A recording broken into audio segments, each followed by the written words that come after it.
زندگی نبی کریم علیہ السلام کے دین کی خدمت بھی وہی کروں گا اور روزانہ لجپال آقا کے روضہ اطہر کا دیدار بھی کیا کروں گا۔ اب یہ سلسلہ چلتا رہا، سرکار کی بارگاہ میں حاضری بھی روز ہوتی، روزانہ لجپال آقا کا دربار بھی دیکھتے اور روزانہ درس حدیث بھی چلتا، سلسلہ چلتا رہا چلتا رہا چلتا رہا۔ ایک مرتبہ رات کا وقت ہے، بستر پر لیٹے ہیں آرام کرنے کے لیے، آنکھیں بند ہوئی، آنکھوں کا کیا بند ہونا تھا کہ قسمت جاگو، نبی کریم علیہ السلام کا دیدار ہو گیا۔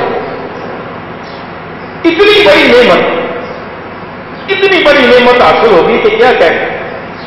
سرکار دو عالم صلی اللہ علیہ وسلم کا دیدار ہوا تو خوشی سے بال بال جھوم اٹھا، پر میرے مصطفیٰ کریم علیہ السلام نے فرمایا عبدالحق میرا شہر چھوڑ دو، ہندوستان چلے جاؤ۔ دل میں خیال آیا کہ نبی کریم علیہ السلام کے روضہ اطہر کے دیدار کے لیے آیا، آج تو سرکار نے دیدار عطا فرما دیا، مہربانی فرمائی ہے، تو صاحب حکم بھی فرما دیا واپس جاؤ، تو مجھے جانا ضرور ہوگا، اس لیے کہ عشق یہ نہیں کہ اس کی مانو، عشق یہ ہے کہ جو مصطفیٰ کہتے ہیں ان کی مانو۔ اب انہوں نے رفتے سفر باندھا، کچھ عوام سے کچھ لین دین کرنا تھا کہ رات پھر آ گئی، اگلی رات پھر آئی نا، تو پھر آقا فرماتے ہیں کہ عبدالحق میرا شہر چھوڑ کر ہندوستان چلے جاؤ۔ اب اٹھے تو پھر خوشی سے جھومے اور ساتھ اپنے آپ کو جو سمجھایا اس کا ترجمہ خان مادہ اعلیٰ حضرت نے کیا، اور کیا کمال کا ترجمہ کیا ہے کہ دے رہا ہے واپسی کا مشورہ پاتے ادب، ادب کہتا ہے جب چلو واپس چلو، دل کیا کہتا ہے دے رہا ہے واپسی کا مشورہ پاتے ادب، جی یہ کہتا ہے کہ نہ جا ان کا روزہ چھوڑ کر، لیکن جی کی نہیں مانی، آقا کی مانی صلی اللہ علیہ وسلم۔ اب رفتے سفر باندھتے کرتے اگلی رات پھر آ گئے، اب جانا ہے، کافی سالوں سے یہاں ہیں، واپس جانا ہے، تو نبی کریم علیہ السلام تیسری رات پھر کرم فرما دیا، فرمایا عبدالحق ہمارا شہر چھوڑ کر ہندوستان چلے جاؤ۔ دل میں تھا نا کہ آیا تو یہاں ہوں، تو لجپال آقا تو دلوں کی جانتے ہیں، میں نہیں کہتا، بخاری شریف کی حدیث ہے، نبی کریم علیہ السلام آپ نماز پڑھا رہے ہیں، پیچھے صحابہ میں سے کسی کا رکوع سجدہ ٹھیک نہیں ہوا تو میرے مصطفیٰ کریم علیہ السلام نے فرمایا صحابہ نماز ٹھیک ٹھیک ادا کیا کرو، رکوع سجود ٹھیک ٹھیک کیا کرو، میں اللہ کا رسول مصلی امامت پہ ہوتا ہوں، اس کا مطلب یہ نہیں کہ مجھے کچھ خبر نہیں ہے، فواللہ مجھے اللہ کی قسم ہے ما یخفی علی رکوعکم ولا خشوعکم، میں اللہ کا رسول ہوتا تو مصلی امامت پہ ہوں، وہاں سے میں تمہارے رکوع بھی دیکھا کرتا ہوں، تمہارے دلوں کی کیفیت بھی دیکھا کرتا ہوں۔ تو سرکار دلوں کے ارادے جانتے ہیں، اللہ اکبر۔ خیر نبی کریم علیہ السلام نے فرمایا عبدالحق میرا یہ شہر مدینہ پاک چھوڑ کر ہندوستان جاؤ اور وہاں جا کے یہی کام کرنا ہے جو یہاں کر رہے ہو، وہاں جا کے میرے دین کی تبلیغ کرو، یہاں میں اللہ کے رسول کا تم روزانہ روزہ دیکھا کرتے تھے، ہندوستان جا کے میرے دین کی تبلیغ کرو، میں اللہ کا رسول روزانہ وہاں تمہیں اپنا دیدار کرواتا۔ انہیں کہتے ہیں حضوری والے، اب شیخ محقق انہیں کہتے ہیں، اور یہ شاہ عبدالحق وہاں سے چلے مدینہ منورہ سے، ہندوستان کا ایک شہر ہے دہلی، وہاں گئے، اس لیے آپ کو محدث دین بھی کہا جاتا ہے. وہاں آ گیا, دین کی خدمت شروع کر دی, سلسلہ چلتا رہا. روزانہ لجپال آقا کی بارگاہ میں حاضری. سرکار دو عالم وسلم کی شان ہی کیا ہے, جس کو جیسے چاہیں نواز دیں. میرے مصطفیٰ کے حضور دادا صاحب فرماتے ہیں کہ میں نے ایک مرتبہ کیا دیکھا کہ بعد ابن ابی شیبہ سے میرے مصطفیٰ علیہ السلام مکہ پاک میں داخل ہوئے. بعد ابن ابی شیبہ سے مکہ پاک, یہ جو ہے نا وہ صفا مروہ ان کے پرانے دروازوں کے نام ہے. وہاں سے داخل ہوتے سرکار مکہ پاک میں حتیم کے قریب تشریف لائے ہیں. میرے دادا صاحب فرماتے ہیں کہ میں نے کیا دیکھا کہ ایک شخص نبی کریم علیہ السلام کی گود میں بیٹھا ہے, سر گود میں ہے. سرکار اس سے بڑا پیار فرما رہے ہیں. فرماتے ہیں میں نے عرض کی یا رسول اللہ صلی اللہ علیہ وسلم یہ کون ہے؟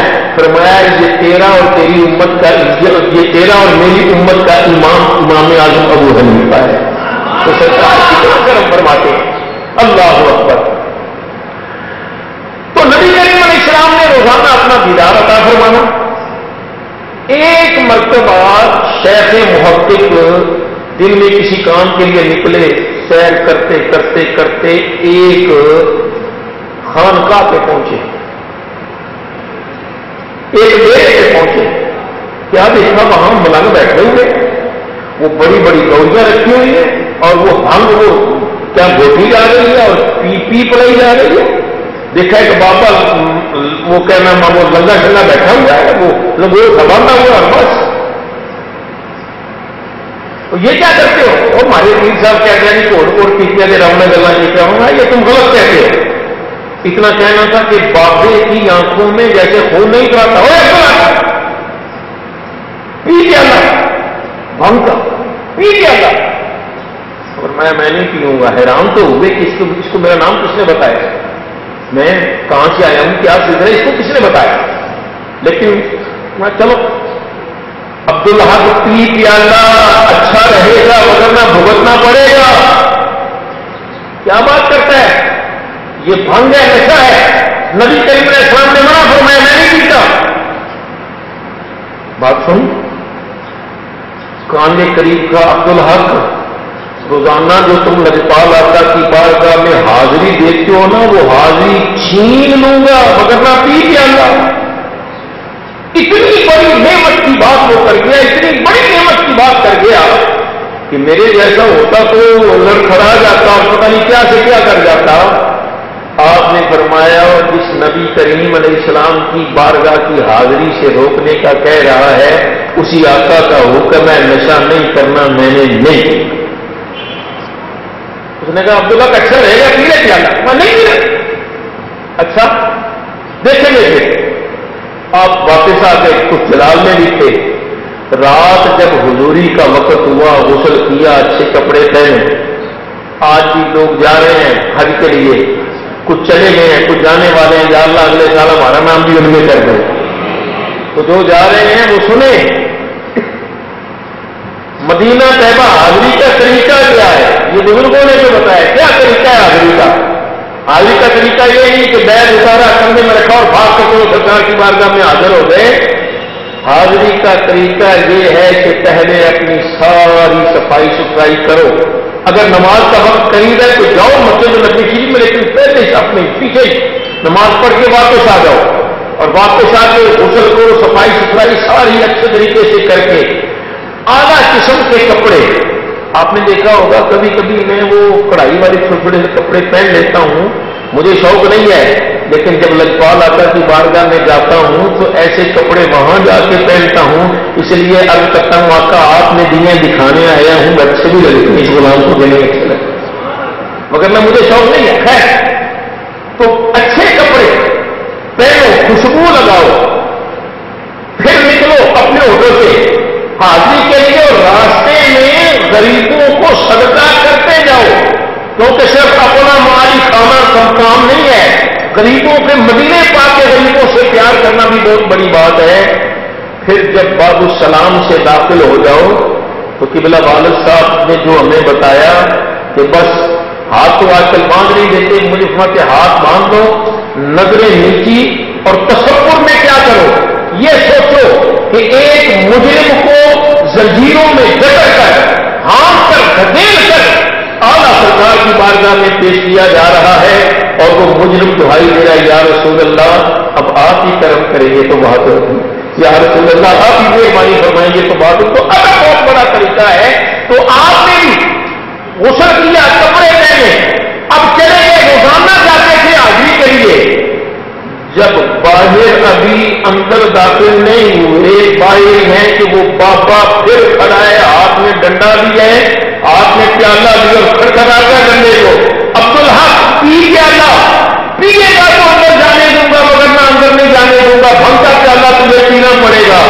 آپ نے فرمایا کیا بات کرتا ہے، مجھے نہیں سمجھ آ رہی کہ تو اس مقام تک کیسے پہنچا، کیا تیرے حالات ہیں، لیکن جہاں تک بات ہے بھنگ پینے کی، یہ نشہ ہے، میں اس کی بات نہیں مانتا، میں تو رسول اللہ کی بات مانتا ہوں۔ انہوں نے کیونکہ فرمایا نشہ کرنے والی چیز حرام ہے اس لیے میں نہیں پیتا، اسے نہیں اندر جانے دیا، واپس آ گئے۔ ہم بھی آشتی کے دعوے دار ہیں، ہم سوچتے ہم کیا کرتے ہیں۔ دوسری رات شیخ محقق پھر تیار ہوئے اور جانے کے لیے وہاں پہنچے تو وہ بابا پھر کھڑا ہے، ہاتھ میں ڈنڈا ہے، پکڑا کہتا ہے تو اندر جانے دوں گا مگر میں اندر نہیں جانے دوں گا۔ فرمایا یہ بھنگ ہے، اس میں نشہ ہے، نہیں پیوں گا، میں نہیں جانے دیتا، نہ جانے دے، لیکن رسول اللہ کی شریعت کی مخالفت نہیں کروں گا۔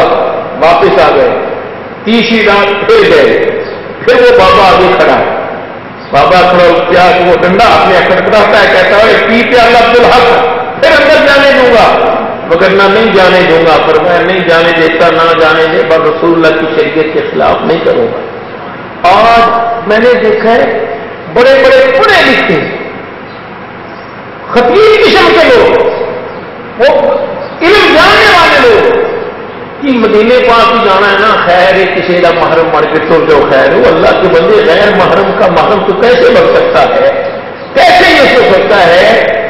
بات ہوں میرے ہاتھ میں قرآن مجید ہے، ممبر رسول کی جگہ پہ بیٹھا ہوں، میرے